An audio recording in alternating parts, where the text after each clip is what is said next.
Price do for their team? All right, David, let's listen in there at Dodger Stadium. To introduce these guys to our community, to our passionate fans. And so with that, before we get to questions, we would like to formally introduce and welcome David Price and Mookie Betts.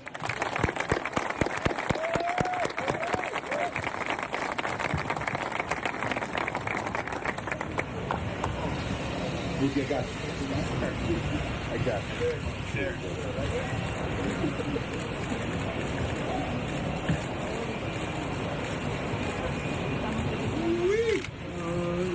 They look good in Dodger blue, don't bad.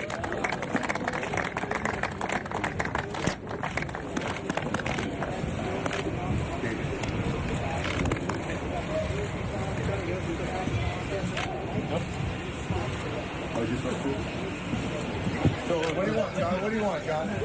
Oh, just me and John?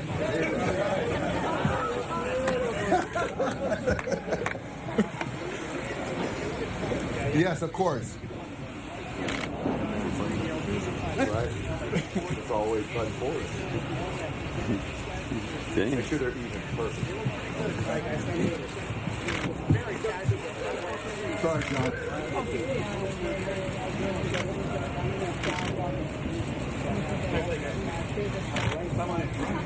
Are we in? All right, really quickly as they get settled there, Mookie Betts, David Price at Dodger Stadium. Of course, they have to take the obligatory pictures there.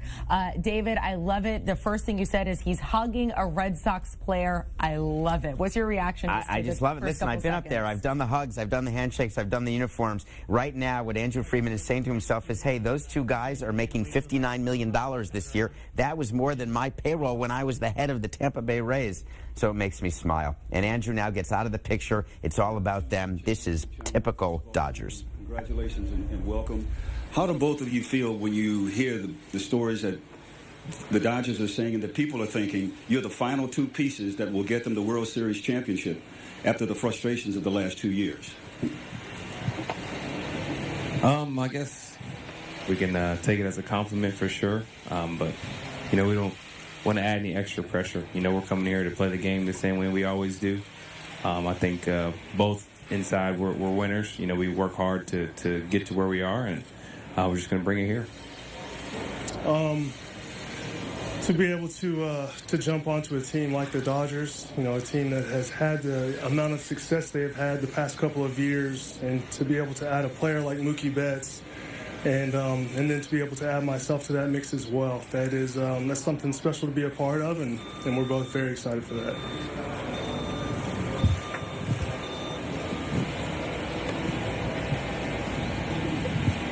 Sarah Wexler, MLB.com. With a process like this trade took about a week to complete, and it was so public, how do you sort of cope with that? How do you approach that? How do you deal with just everything that goes along with that? For me, it was just trying to get a place to live. I was pretty much doing everything the same. I had a plane set, and I just didn't know which way it was going to go. And so it was fun, kind of stressful at times, but it was fun at times, and glad it got done. And for myself, my wife and I have a 2.5-year-old and a 6-month-old, so that kind of takes all of our focus and attention, and we had nothing to do, with the trade stuff or whether or not it was going to happen or not going to happen, so it didn't affect, our daily routine or anything, but once we found out we were coming, we were both excited. We shared some text messages and some phone calls, and we're happy to be here. It wasn't as easy for us.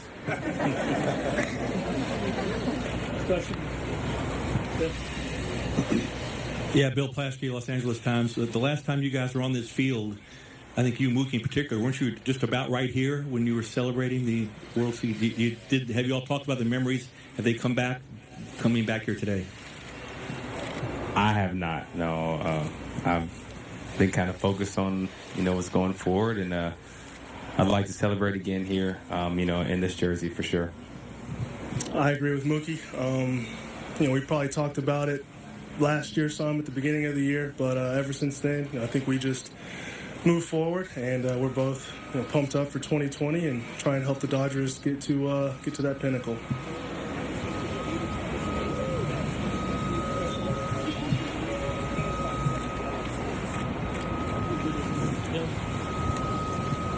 For both of you guys, just kind of any thoughts about moving, switching divisions, switching leagues?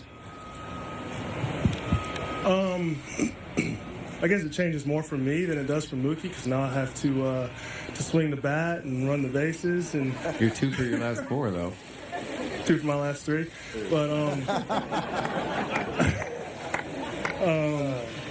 for me, it really takes baseball back to the high school days and just being a little kid. I didn't get to swing it in college. Being in the American League for my entire career, getting a couple at-bats here and there in the interleague, but to be able to do it every start and to do all that. And Andrew knows how much I enjoy, taking BP and just going out there and having fun. And to be able to do that again, I'm very grateful for it.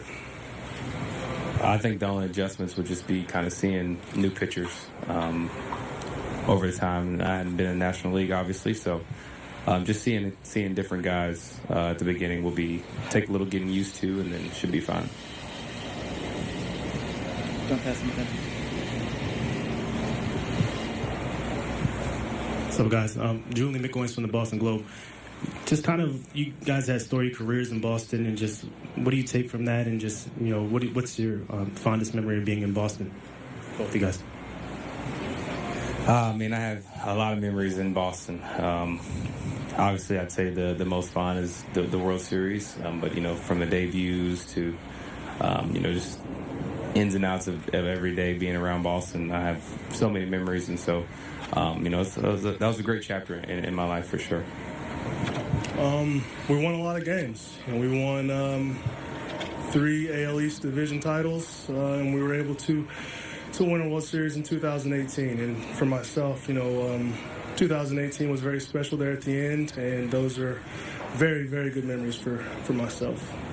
And Mookie, you never, obviously, Dave, you've been traded before, but Mookie, this is your first time being traded. Kind of when you first got the news and everything was going down, how'd you digest that? How'd you take that? It was definitely something new. I'd been in trade rumors, I think, my first year, and after that it kind of went away, and so now it came back. It was, definitely something new I had to get used to, and I think once I kind of accepted that it may happen, everything was pretty much fine. I'm essentially going to play the same game, and just with a different uniform.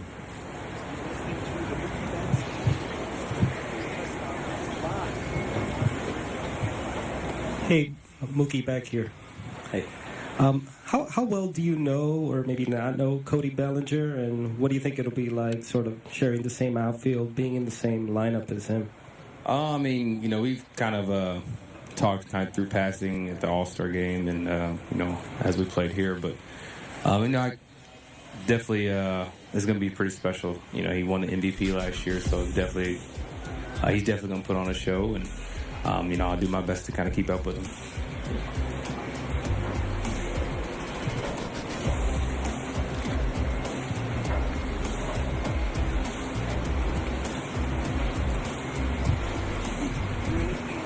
Hey guys, Michael Duarte with NBC LA. What are you each looking forward to about just playing for the Dodgers during the season once you finally get to, run in between these lines and throw on the mound here and be with your teammates in the clubhouse, or even just LA, the city in general?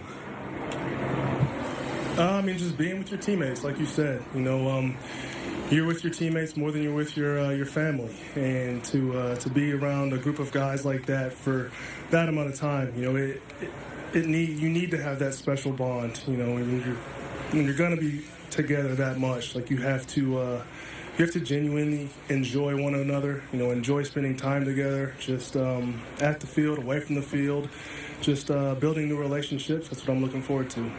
Yeah, I completely agree. Those relationships are translate to in between the lines, and that's when you see a team really become a team, and that's how you win World Series.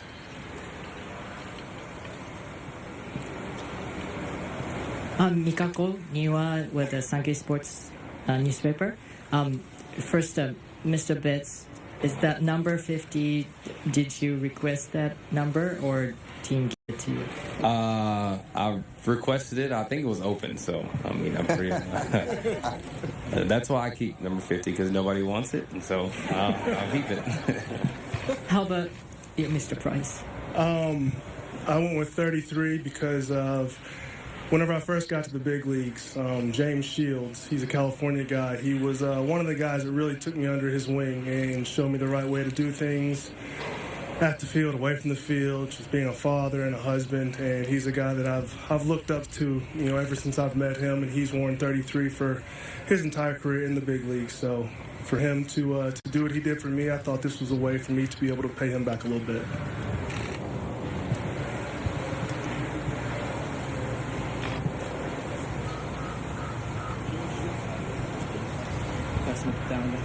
Please, thank you.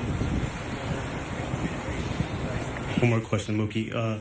Branding has been a big topic surrounding you, obviously, just being out there, being more visible. Being in a market such as LA, do you see this as not more of an opportunity for you to brand yourself more and you become more of a household name? I think just being in LA in general, that opportunity is definitely there. I have to take care of my business on the field, and those opportunities kind of come. And so my mind is definitely taking care of business here and let the rest take care of itself.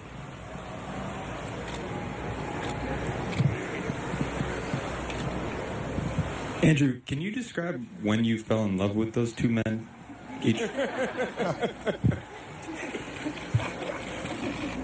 It was a summer night. David and I obviously have a lot of history. Fortunately, the 2006 Devil Rays were so bad that we got the first pick in the 2007 draft and wisely chose David. I've watched him grow and continue to evolve on the mound, and obviously the success he's had is evident and everybody knows about that. But he was as good of a teammate as I've ever seen. Just the impact he has in the clubhouse was as significant as I've seen. So he was a huge part of the culture and the success that we had with the Rays. And so, what he does on the mound every fifth day is obvious and evident to everybody that follows. But as we continue to, look to supplement and add to this core group, what David brings, goes beyond what he does every fifth day. And with Mookie, goes back a long time, from afar. He may want to get a restraining order against me from watching him just coming up through the minor leagues and breaking into the big leagues. He embodies everything that we really value about a position player.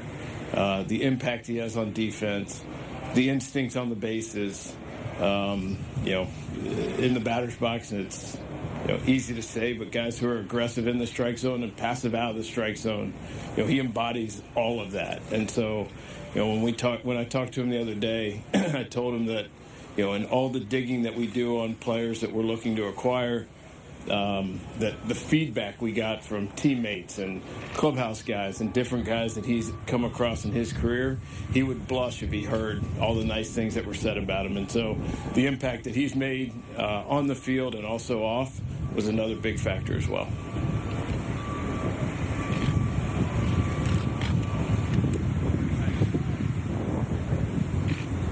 David, 2 of the last 3 seasons, you missed some time with injuries. Just kind of wondering where you are health-wise right now. What are your goals in terms of how many innings you want to pitch this year? And also, these guys have kind of been known to, be able to use their pitching depth to give guys, say, extra days of rest or skip turns in their rotation to, make sure they're ready to go at the end of the year. Would you be open to stuff like that, or have you guys talked about that at all? I'll do whatever these guys ask me to do. Whether it's anything but catcher. I'll take that back. That is one thing I will not do. But health-wise, I feel really good. Just getting some stuff done on my wrist. It really, I can tell a big difference just in day-to-day activity. So using this off-season to get back to full health. This is the longest off-season I've had, since I've been in the big leagues. So for that to come at this time and to use that to get back healthy, everything feels really good right now. Yeah, for Mookie, where are you contract-wise? Are you willing to discuss a long-term extension with the Dodgers during the season? Right now I just got here. I'm still trying to find a house and all those type of things, and so I'm not even really thinking about that. I'm just focused on staying with 2020 and going from there. Skipper, What is your level of anxiety and anxiousness to get to spring training now that you have these two gentlemen? Certainly more the latter. I'm very excited. Obviously, as Andrew kind of spoke to it, the play, the performance speaks for itself, but the things that you really can't quantify, the impact they have on people around them, even extending to the community and the fan base, goes without saying what they've done in the past. So I think that in itself makes me very excited. And just to see how these guys assimilate with their teammates and the coaches. And, yeah, as a coach, you just want to get going. And what we do is compete. That's what we love to do. And yeah, couldn't be more excited. Question for Mookie. It's 70 degrees, nice and sunny. You're wearing a hoodie. How long will it take before you get used to the nice Southern California weather? Well, my hoodie is to keep the sun off me. So I use it for both when it's cold outside and when it's sunny. So it shouldn't take too long. I mean, as long as I don't have to wear my two pair of batting gloves and my thermals and all those type of things, I'll be happy.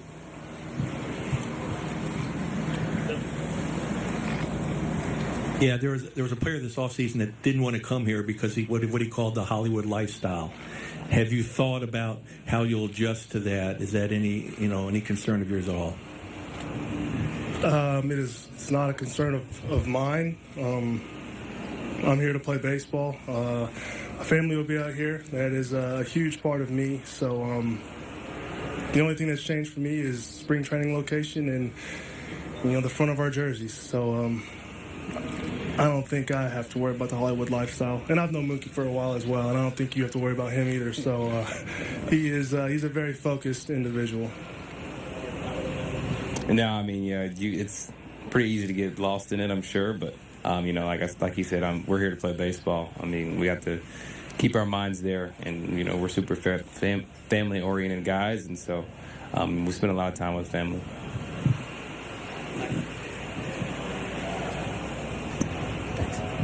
Yeah, Andrew, I heard you say on radio yesterday you're just now feeling like a normal human being again. I'm wondering what the last 10 days or so has been like and everything playing out publicly. And when reports were that maybe it was going to unravel, did you ever get nervous or were you confident you were going to deliver these two guys here the whole time? I guess that depends which 15-minute increment you're talking about. It was unfortunate how public everything got. And, it was kind of an imperfect storm of it getting that public and then just taking a little bit more time to work through it. Ideally, those things kind of stay private. When you have something to announce, you do it. The impact to players' lives and figuring out where they're going for spring training and their families. And, it was unfortunate on a lot of fronts. But, I think our focus, was obviously squarely on, making something happen with these two guys. And so it was definitely a roller coaster. And it obviously took some time. But we couldn't be more excited to be sitting here today and flying out to Arizona tonight and getting this thing going tomorrow. All right, you have been listening and watching live to the Dodgers press conference, introducing David Price and Mookie Betts there. It is interesting and worthy of noting that the last time those two players were on the field is when they were winning the World Series against the Dodgers. But, however, David Samson is here to react to it, and you kind of felt it was a little bit of a snoozer there, and you were very upset at the media for not asking the right questions. I think you go right in. It took 10, 12 minutes to get right in and say, okay, listen, Mookie, you've got 1 year left, and then you're a free agent. What's your plan? Not are you open to an extension. Don't ever ask a player, are you open to an extension? Because then you always get the same answer, which is exactly what Mookie said, which is, I'm not thinking about that now.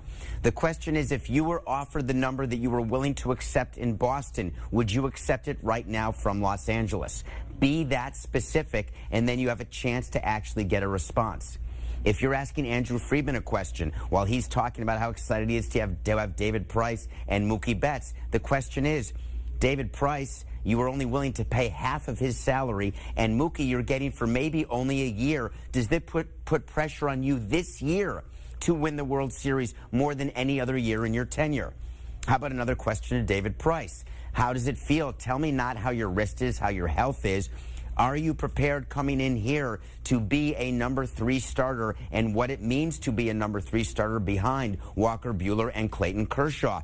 Does that take pressure off you and enable you to make the 29 to 32 starts that will be needed to get this team through and to October? There's so many things they could have done, Amanda. They could have. Something they did mention, they did ask them what it was like waiting for this deal to get done. And so much of the media speculation was, oh my gosh, this is so stressful for them. And Mookie Betts said, you know, it's a little stressful. David Price said, I have like a 1-year-old at home. I haven't been paying attention. And you thought that was interesting. Yeah, because we've been on Nothing Personal. We've been on the Q all week. Everyone's going crazy. It's so bad for the players. Everyone's wah. They don't know where to buy their house or where to look for spring training housing. Everything's in an uproar. They're packing a suitcase.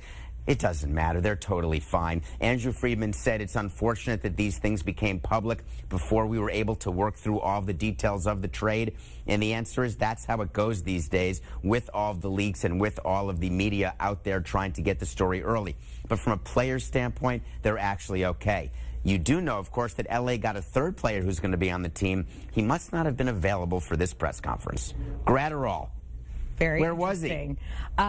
Really quickly, I have to ask you, because you have been in this position before, the Red Sox, they're watching this. Are they watching it? And what is going through them when they're doing that? I watched every press conference of every player I traded away. All the good players who I had to trade over my career. You watch them being introduced, and when you see them put on the uniform of your opponent, you get sick to your stomach. And I felt it watching the Dodgers uniform go on Mookie Betts. I know exactly what John Henry, Sam Kennedy, Tom Werner, I know what they're thinking. They're looking at that, and it's not butterflies. That's not the feeling. That's the feeling of excitement. That's like a good feeling. That's a good feeling. This is like nausea when you've had so much to eat that you need 8 hours sleep and maybe 20 minutes alone. That's what it's like to watch another player get introduced. And maybe a lot of wine. I don't know what she's talking about. All right. David Sampson, overall, would you give that a grade for the press conference? All press conferences without pointed questions from the media who sometimes are too scared to ask the really good questions. That's a solid B. But by being here on the Q Live, so much better. That It's makes like it an an A. Of course.